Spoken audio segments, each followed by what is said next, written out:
पप्पू यादव बड़ा खेल करने जा रहे हैं। रुपौली विधानसभा में पप्पू यादव बीमा भारती का समर्थन करेंगे और ये एकदम कंफर्म हो गया है। बीमा भारती से पप्पू यादव की मुलाकात हुई है, उसके भी हम सबूत दिखाएंगे आपको और बताएंगे कि पप्पू यादव का आखिर मन कैसे बदल गया, कैसे तेजस्वी को माफ करके पप्पू यादव बड़े बन गए। एक एक करके हम आपको बताएंगे। आप देख रहे थे इंटरव्यू इंडिया, मेरा नाम हमजा है। आपको हम बताते चले रुपौली वही सीट जो बीमा भारती की थी, जदयू से विधायक थी, इस्तीफा देकर राजद में आती हैं और महागठबंधन से पूर्णिया का चुनाव लड़ने के लिए वो शामिल होती हैं। तेजस्वी यादव अपने जिद और अकड़ के आगे पप्पू यादव को कुछ नहीं समझते, यहां तक कि कांग्रेस से पूर्णिया की सीट छीन लेते हैं और बीमा भारती को दे देते हैं और उसके बाद पूर्णिया में पप्पू यादव वर्सेस बीमा भारती हो जाता है। और तेजस्वी यादव का घमंड इतना कि वो 4 दिन तक वहां रुकते हैं और जब लगता है कि हार रहे हैं फिर भी अपने घमंड को बरकरार रखने के लिए कह देते हैं कि अगर आप हमें वोट ना दें तो एनडीए को वोट दे दे। और कुछ लोग तो रोते हैं, मुसलमान भाइयों बचा लो, यादव भाइयों बचा लो, ऐसे लोगों को क्या वोट करना। और तेजस्वी का घमंड फिर रिजल्ट के दिन चकनाचूर हो जाता है जब सिर्फ 27,000 वोट लेकर आ जाते हैं। अब बीमा भारती का मिलना पप्पू यादव से क्या है? बीमा भारती न पहले पप्पू यादव से उन्हें कोई गिला शिकवा था न अब है।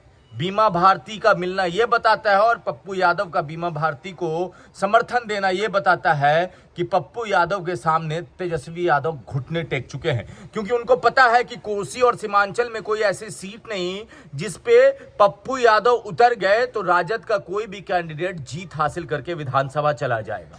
भले ही पप्पू यादव का भी कैंडिडेट ना जीते, मगर कोसी और सीमांचल के 40 से 50 सीटों पे जो आंकड़ा है, जो मिथिलांचल भी आप जोड़ लीजिए, उससे सुपड़ा साफ हो जाएगी राजद और तेजस्वी का जो सपना है वो सपना रह जाएगा मुख्यमंत्री बनने का। हम ऐसा क्यों कह रहे हैं कि पिछले बार जब आप सीमांचल और कोसी का वोट उठाइएगा तो समझ में आएगा कि तेजस्वी वहीं से मुख्यमंत्री नहीं बने थे। इस बार तो उन्होंने पप्पू यादव से बगावत कर ली थी, अपनी ताकत दिखा दी, मगर तेजस्वी यादव पप्पू यादव के सामने बौने साबित हो गए। वजह यह कि सिर्फ नोटा से 2000 से ज्यादा वोट आया बीमा भारती को। यह हार बीमा भारती की नहीं थी, ये लड़ाई बीमा भारती की थी भी नहीं पप्पू यादव से। जो लोग कहते हैं बीमा भारती वर्सेस पप्पू यादव था, बिल्कुल नहीं था। बीमा भारती ने तो कभी कुछ कहा ही नहीं। चुनाव से पहले बीमा भारती और पप्पू यादव का कोई बयानबाजी ही नहीं हुआ। बीमा भारती के आड़ में तेजस्वी लड़ रहे थे।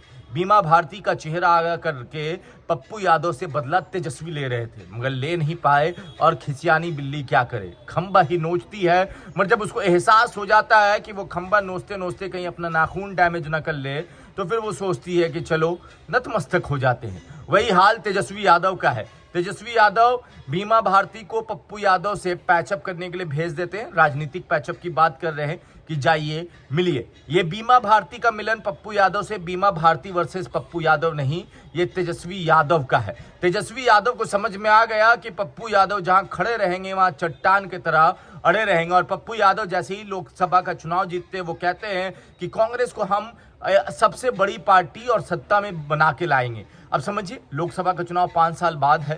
कांग्रेस कभी नहीं चाहेगी कि उसके हाथ से कोई नून निकल जाए, इसीलिए कांग्रेस भी अब पप्पू यादव को साइड करने की हिमाकत नहीं कर सकती। और तेजस्वी यादव भी अब तेजस्वी यादव पप्पू यादव को साइड करके बिहार की राजनीति में मुख्यमंत्री बनने का सपना दूर दूर तक नहीं देख सकते।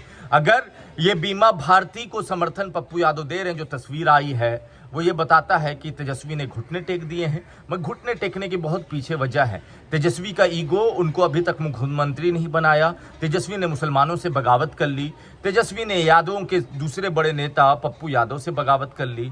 ऐसा कैसे चलेगा, जहां एक तरफ मोदी जी अपने कंधे पे राजभर को बैठा लेते हैं, निषाद जी को बैठा लेते हैं, अनुप्रिया पटेल को बैठा लेते हैं और भी लोगों को बैठा लेते हैं, वहीं तेजस्वी सबको हटाकर चलते हैं। अब क्या तेजस्वी का घमंड टूटा है या फिर अपनी बात बनाने के लिए तेजस्वी थोड़ा सा नरम हुए हैं? आपको क्या लगता है? आप अपनी राय नीचे कमेंट बॉक्स में लिखें। धन्यवाद।